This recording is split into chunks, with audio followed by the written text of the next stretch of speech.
Ela é intransigente na defesa do meio ambiente. Uma briga que comprou no início dos anos 90. Entre os seus trabalhos de destaque, Teresa Urban tem uma auditoria que fez ao projeto Prozan sobre saneamento ambiental do Banco Mundial. Comunista, mas nunca foi filiada ao Partidão. As suas convicções políticas lhe custaram 2 anos de prisão. Em parceria com o fotógrafo Nego Miranda, lançou recentemente o livro Morretes, Meu Pé de Serra. Teresa Urban é a nossa persona de hoje, que está começando agora. Teresa, eu sugiro que a gente comece essa nossa conversa aí falando do seu último trabalho, que é um livro lançado recentemente em parceria com o Nego Miranda, texto teu, Morretes, Meu Pé de Serra. Como é que é o livro? Então, o livro é um olhar sobre Morretes bem não convencional, vamos dizer assim, buscando contar a história de uma cidade com todo o seu encanto, né? E, ao mesmo tempo, uma cidade que guarda o antigo e é extraordinariamente moderna na sua sustentabilidade, né? Nesses tempos de aquecimento global é espantoso você ter uma cidade que só anda de bicicleta, né? Que tem um dos percentuais mais altos de floresta de todo o Brasil. Na verdade, Morretes está entre as 10 cidades brasileiras com maior percentual de Mata Atlântica, né? Que tem entre as suas áreas protegidas várias que são consideradas patrimônio da humanidade pela Unesco. Então, e que tem um povo que se forjou nessa harmonia, nessa combinação delicada entre uma ocupação sustentável do território e a conservação da natureza, e criou uma situação muito especial. O livro procura narrar isso, sem esquecer do papel histórico que a cidade já teve, mas descobrir as pessoas, e foi muito bom fazer esse livro, porque essa liberdade de descobrir, de ir atrás do que a gente não vê à primeira vista, né, e encontrar figuras inacreditavelmente doces, criativas, maravilhosas, vivendo muito bem nesse convívio com a natureza. Isso foi muito bom. Eu li uma reportagem sobre o lançamento do livro, em que você dizia que dá para perceber Morretes com 3 olhares, né? O convencional, o do morador e o do turista. E essa ideia você passa para o livro também, nos textos? Sim, de certa forma, sim. Acho que deu para fugir da história oficial. A história oficial é sempre uma história narrada pelos de cima, né? Então, mergulhar um pouco no modo de vida de lá, né? Então, mostrar esse jeito muito cordial de convívio, né? As pessoas, no dia a dia, se você passa em Morretes durante a semana, é o céu, porque é realmente um lugar onde as pessoas ainda se olham, dizem bom dia, param para conversar, não fecham a porta da casa, ficam na janela, tem tempo, né? E daí tem esse final de semana congestionado pelo turismo, principalmente gastronômico. E é outra cidade isso. Que é outra cidade.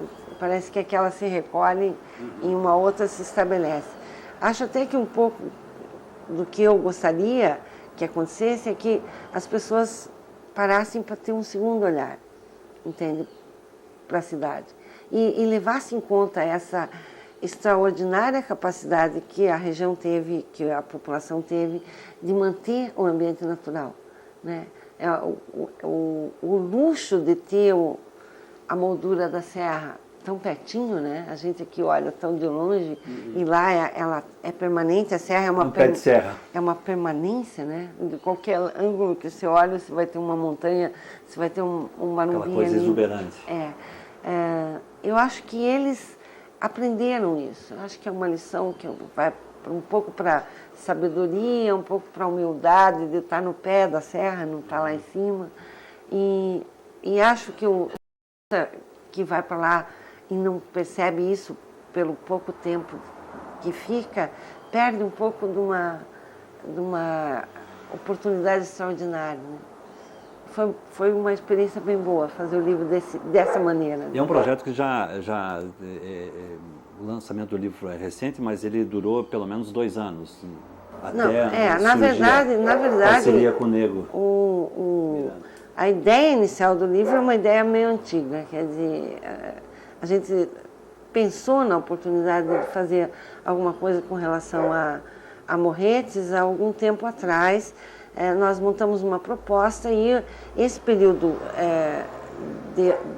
do início da ideia até o ano passado foi um período de captação de recursos e de ajuste. Lei Rouanet.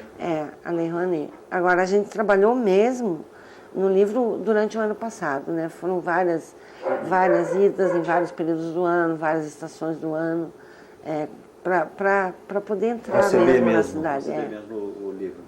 Eu fiz questão de começar essa nossa conversa pelo livro, até para não perder o gancho aí do factual, porque foi lançado recentemente, mas a boa parte da tua história está ligada à literatura, né? A tua história profissional, ao jornalismo.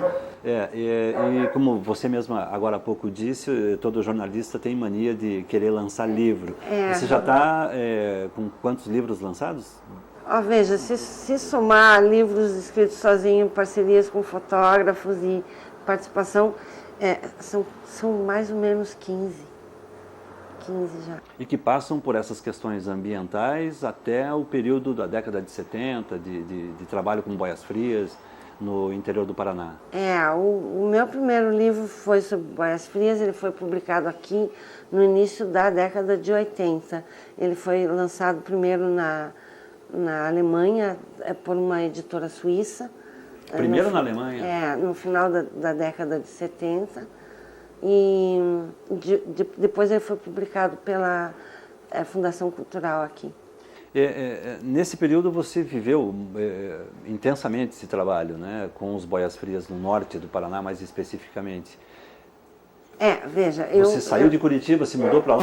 Não. Na verdade, eu tive um contato mais intenso com os boias frias no período da minha militância política, que é uma outra história quase ingênua mas que tudo tem uma amarração nessas suas histórias, né? Começa na faculdade, na verdade. Veja, a história do livro é uma história que é um registro de uma população de trabalhadores migrantes errantes por esse Paraná fora, que me sensibilizava e continua me sensibilizando, até porque eu, quando era militante, cheguei a trabalhar como boia fria em 67, no norte do Paraná, na tentativa de organizar esse grupo de trabalhadores, né, para ter, afinal era uma força de trabalho importante, um contingente importante dentro do Estado, né, e totalmente abandonado. Então nós imaginávamos que poderia ser um grupo importante de trabalhadores, só que eu digo que é uma visão ingênua porque na verdade são trabalhadores que se deslocam, né, com muita facilidade, e eles são o exército de reserva do capitalismo, eram e ainda são na economia agrícola do Estado. E esse exército é a última coisa a ser organizada, porque eles são extremamente frágeis, vulneráveis à oferta de trabalho, à não garantia de nada, né? São trabalhadores que não têm carteira assinada, que não têm vínculo de emprego, que vão de um lugar para o outro. Então, era ingênuo nesse sentido, que nós estávamos pegando um setor que realmente... E o livro trata do assunto sobre esse aspecto? Não, o livro, na verdade, conta uma história. O livro Boias Frias, Vista Parcial, é uma história do que são eles e de onde eles trabalham. Não entra no campo da sociologia, é uma fotografia escrita e em imagem. Nesse período você tem uma influência muito forte aí do marxismo, leninismo. Isso já veio da faculdade ou foi nesse trabalho mesmo com os boias frias? Não. Minha formação... A militância? Minha formação enquanto militante veio do período assim... Eu já entrei na faculdade um pouco à esquerda, né? Mas foi na faculdade, né? Não, a universidade não me deu essa formação. Aliás, você criou muito problema na faculdade, né? Pois é. Eles, inclusive, pediram para que você se formasse rapidinho e... Conta essa história. Na verdade, eu fui fazer jornalismo. Jornalismo era um curso que estava começando, né? Jornalismo é cria do golpe militar. O curso de jornalismo da Federal foi fundado, eu acho, se não me engano, em 1º de abril de 64. E eu fui da segunda turma, né? Eu entrei em 65. Era um curso de 3 anos, assim, muito indefinido ainda. E era um pessoal bastante barulhento na faculdade. Éramos barulhentos, éramos uma turma muito... espaçosa. E que tinha uma expectativa, né? Sim. Quer dizer, que, pô, eu vou entrar na universidade, vou ser jornalista através da universidade. E era um tempo muito curioso, né? Você sabe que uma vez o Suplicy, que era o reitor, Flávio Suplicy da Lacerda, chamou minha mãe para conversar a meu respeito. Eu acho que isso é uma coisa muito engraçada. Já na faculdade, né? A mãe sendo chamada na escola como se fosse uma primária. Levei uma bronca em casa muito grande, porque, menina, se comporta. Né? Como é que era essa história para sua mãe, que tinha uma formação religiosa, ser chamada na escola para ela, a coisa pegava de que forma? Era difícil para ela. Eu acho que, assim, olhando, na época, era uma situação de conflito permanente, né? Pela formação dela, filha de imigrantes poloneses, anticomunista dos pés à cabeça, muito religiosa, e ter a filha exposta a essas questões. A primeira vez que fui presa foi em 66, eu era menor, e daí tinha que levar alguém junto, e levaram minha mãe lá na Secretaria de Segurança Pública. Imagine, para ela era muito... Essa foi a primeira prisão com a participação dela? Uma participação especial. Tadinha. Agora, por falar em prisão, você teve uma prisão que foi a traumática, né? Que durou 2 anos. Isso foi o cumprimento da pena. A traumática mesmo foi com a prisão em 70. Piraquara, né? E tudo mais. Em 70, presa. E daí eu fui enquadrada na Lei de Segurança Nacional, fui condenada, eu fui cumprir pena em 70, finzinho de 72 até 74. Formação de quadrilha, essas coisas. Formação de quadrilha, eu na verdade não me lembro, formação de quadrilha por intenção de derrubar, tomada violenta do poder, esses artigos daquela lei. Bom, você me perguntou, eu acabei ganhando um diploma de presente, porque eu parei de frequentar a faculdade mais ou menos em 66 e eu já estava no Chile, no exílio, quando eu pedi para alguém aqui pegar minha documentação para eu concluir o curso, porque afinal eu ia tentar fazer alguma coisa. E aí, para surpresa de todos, eu tinha um diploma. Eu agradeço muito o diploma. Eu não tenho muita certeza que jornalista se forma na universidade até hoje, então, mas eu tenho um diploma de bacharel em jornalismo. Voltando à questão política, você era comunista? Eu sou comunista. É comunista, mas nunca se filiou ao partidão? Não, eu sou comunista no sentido de que a minha formação me leva a um conjunto de ideias que estão relacionadas com o que a gente convencionou chamar de comunista, mas o Partido Comunista não era comunista. O Partido Comunista Brasileiro vinha de uma tradição de acertos com o poder e uma proposta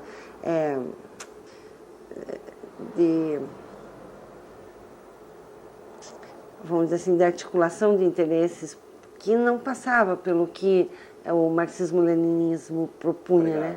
Então, já era uma coisa distante, né? E nesse período de 64 para frente, que já tinha havido uma ruptura do PCdoB, que se afastou exatamente pelas mesmas razões, né?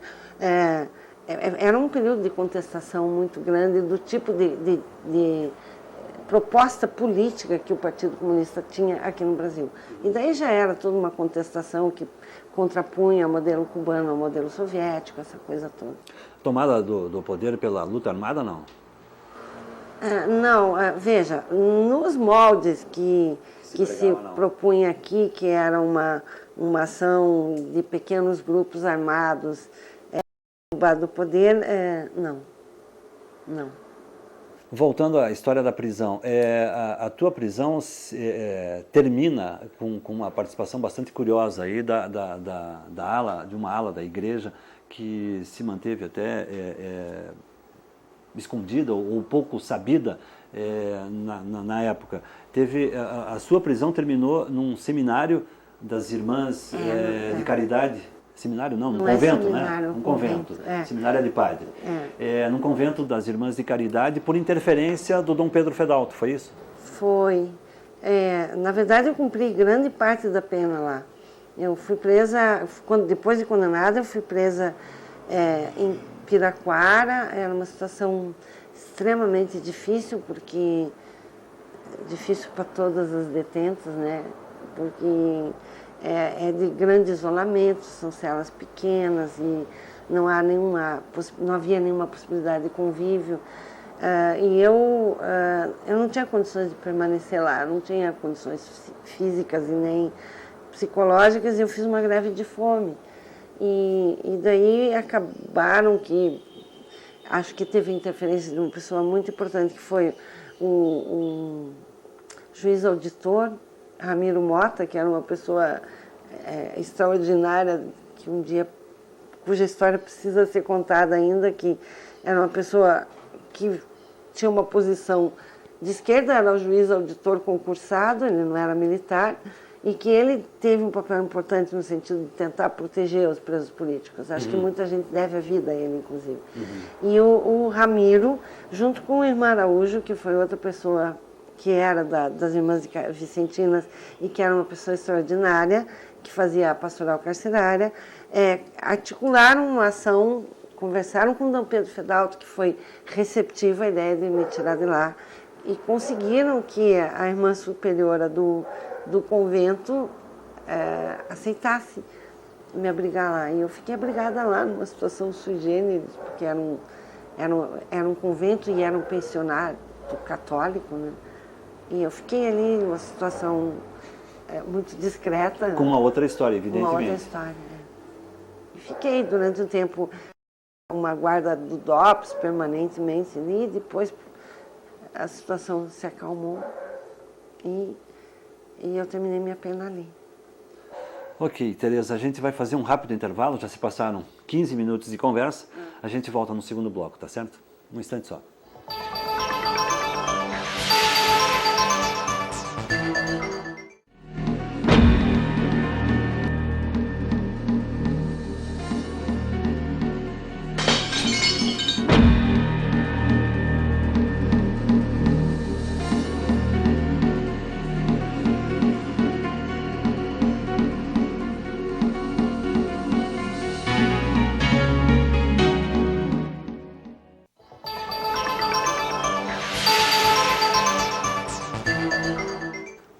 O Persona está de volta, hoje conversando com a jornalista, ambientalista Tereza Urban. Tereza, nós terminamos o primeiro bloco aí, pensei que tivéssemos esgotado aí o assunto da tua prisão, mas parece que não. Ela teve resultado na sua vida profissional e antes disso tem uma história bem legal que é do seu Stanislau, o seu pai, que quando você finalmente se viu livre da pena, te levou a uma relojoaria e te deu Meu pai foi me buscar e antes de voltar para casa nós paramos numa relojoaria aqui nas Mercedes e ele me deu um relógio, assim, sem explicação nenhuma. Ele comprou um relógio, pôs no meu pulso e está na hora de se organizar, meu bem. Precisa botar a hora na sua vida. E depois dessa história tem uma outra bastante interessante, porque ali você já era jornalista profissional, mas não era reconhecida pela Delegacia Regional do Trabalho, que na época tinha o General Massa como comandante. Comandante. Veja, eu não podia trabalhar, porque na verdade sem registro profissional não podia trabalhar. Imagine quem que ia dar emprego para uma pessoa que saiu da cadeia. O povo passava ao largo, ninguém cruzava comigo na rua. Aí foi uma batalha para conseguir o registro. Foi uma batalha. Com diploma e tudo mais. A questão era atestado de bons antecedentes. Era um atestado de antecedentes, na verdade chamava atestado de antecedentes. Como com seus antecedentes. Que era assim, nada consta, Então eu não podia receber porque constava uma porção de coisas ali. E aí foi uma batalha jurídica para eu conseguir um atestado onde eles riscaram o nada consta, tem um XXX em cima do nada, constam os antecedentes do verso. Daí ele estava tudo. E o general ficou nervioso, né? Porque como é que ele ia dar um atestado para uma pessoa dessa? Acabou dando. Sem saída da cadeia. Como é que ele ia dar um registro profissional? Acabou dando, mas eu, na verdade, nunca pude cobrir visita presidencial. Isso eu não podia. Porque daí... Fosse onde fosse, independente do chefe Não, porque vinha um... Isso no período do Geisel. Eu comecei a trabalhar em 76, 77, né? E daí, quando pediam a credencial, minha credencial era cronicamente vetada. Então, eu nunca conseguia cobrir visita presidencial. Aí, no período do Geisel, né, o Ney Braga era governador e eu fui cobrir uma parte que não era a do presidente, né, que era a parte dos ministros. Ministro podia, presidente não. Então, eu estava cobrindo a economia e eu cruzei com o governador e o governador disse, por que você não entra? Daí eu disse, eu não posso entrar porque eu não recebo credencial. Daí ele, entra comigo. E aí foi assim, bem no finzinho, no caso, já que eu acabei comparecendo à cobertura da visita presidencial. Nesse período você estava... No Estadão. No Estadão. Mas antes teve um período mágico aí do jornalismo paranaense, com Celso Nascimento, Ruth Bolognese, Haroldo Murat, no Voz do Paraná, que era um semanário, e na revista Panorama. Foi um período bem curtinho, né?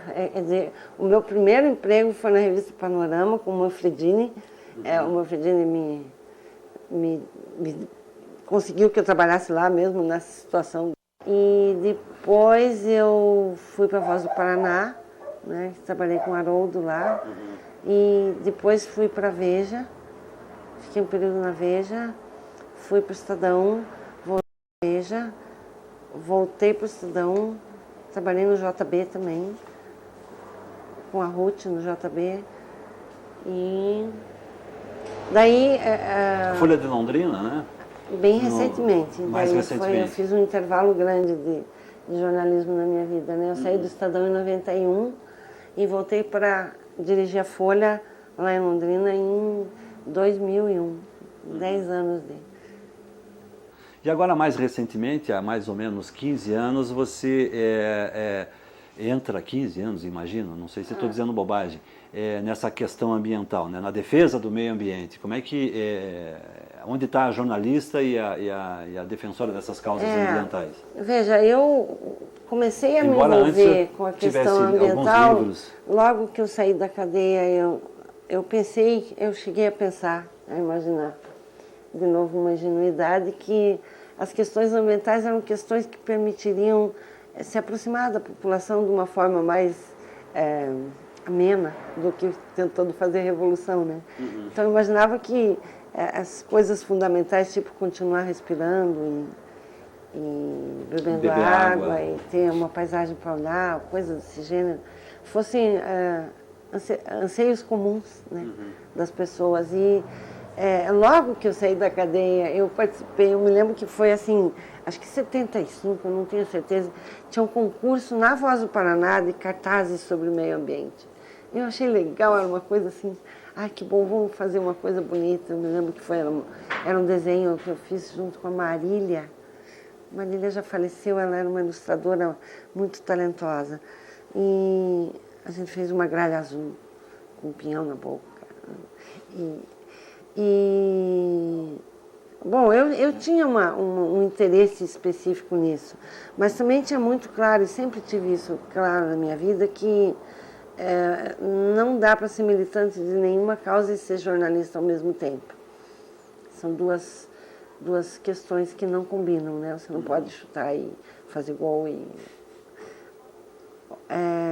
Então, eu tinha um envolvimento, acompanhava muito, cheguei a fazer coberturas nessa área, embora eu tivesse trabalhado muito na área econômica, E em 91, quando eu saí do Estadão, aí sim, aí eu me envolvi de fato num jornalismo militante, que daí era claramente militante, né? Eu criei uma proposta de comunicação e informação chamada Rede Verde, né, de informações ambientais, e junto com meu filho trabalhamos nisso e fomos o primeiro serviço de informações desse tipo na antiga Alternex, que era ainda assessoria para rádio, televisão, jornal. Começou a voltar muito para a rádio. A gente queria produzir notícias curtas e informações que chegassem nas emissoras de rádio, né, para aumentar o alcance da informação. Mas era uma rede verde de comunicação. De informação, E em 91 a gente teve acesso ao Alternex, que era o primeiro sistema de informação, de transmissão eletrônica, né? Que era um sistema ligado só às universidades, aos setores científicos, e como ia ter a conferência de 92 aqui de meio ambiente, algumas ONGs e grupos organizados tiveram acesso. Então a gente começou a trabalhar no Alternex em 91, né? Quando ninguém nem pensava em comunicação eletrônica. E aí a rede entrou no Alternex e foi um boom de interesse. Nós tínhamos milhares de assinantes no mundo inteiro, porque era um sistema ágil, rápido de informação. Né? E por que não deu certo? Por que não continua? A rede durou 10 anos, né? Durou 10 anos. Na verdade, não é que ela deu muito certo, mas nunca teve financiamento. Então, a rede me consumia 24 horas por dia e eu tinha que trabalhar na 25ª para sustentar a casa. Então, na verdade, eu fali em nome da rede e eu entrei no processo de falência, daí tive que botar o relógio no pulso e trabalhar de novo. O relógio que ganhou do pai.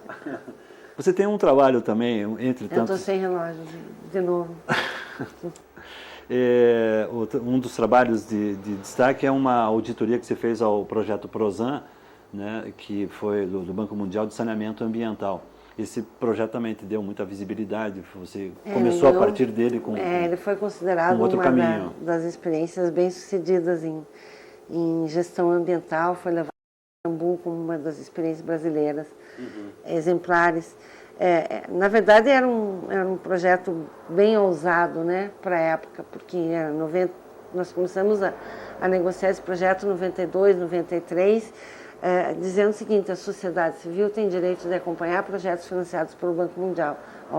Isso era o máximo da ousadia, né? Num período em que o Banco Mundial entrava, mandava, desmandava, o acordo era sempre com os governos e a sociedade nunca sabia do que acontecia. Então nós entramos com uma proposta, era um grupo de pessoas que imaginava que seria possível você manter um acompanhamento sistemático daquilo que o banco fazia. Eu fiz cursos de auditoria ambiental, desenvolvemos uma proposta. O Roberto Lang, que era um biólogo, era uma pessoa que estava acompanhando bastante essa coisa, teve um papel importante na concepção do projeto.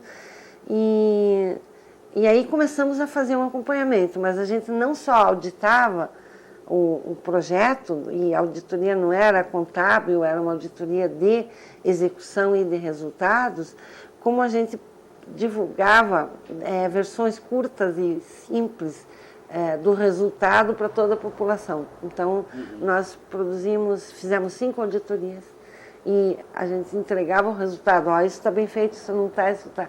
Isso incomodou muito, né? Tanto é que a auditoria, o contrato que era para ser durante todo o projeto, durou um ano e meio e parou, né? Porque, na verdade, era ficar no pé, tanto do governo quanto do banco, né? E foi uma pena. Eu acho que a gente teve uma iniciativa de enorme valor do ponto de vista da execução de projetos, da melhor execução, né, da transparência, da qualidade, porque uma vez que se envolve a sociedade, o projeto só tende a melhorar, né? Mas acho que a gente estava um pouco, vamos dizer assim, avançado demais para a época, né? Não colava muito esse controle social, né? Ainda não cola, mas hoje seria mais razoável falar nisso do que há quase 15 anos atrás. A gente está acordando muito tarde para se preocupar com o meio ambiente, né? Essa história, por exemplo, para pegar essa carona aí no barulho que a imprensa toda está fazendo em cima do aquecimento global, é um barulho que estão fazendo muito tarde? Olha, tem cientistas que dizem que a gente já passou do ponto do não retorno, né? Quer dizer, não tem mais volta. É difícil dizer isso, né? É difícil estabelecer um limite, porque a gente está lidando com uma categoria tão grande de problema, né? Que é de que maneira o planeta, na sua imensidão, vai conseguir processar esse enorme volume de lixo de todos os tipos que as atividades antrópicas conseguiram produzir,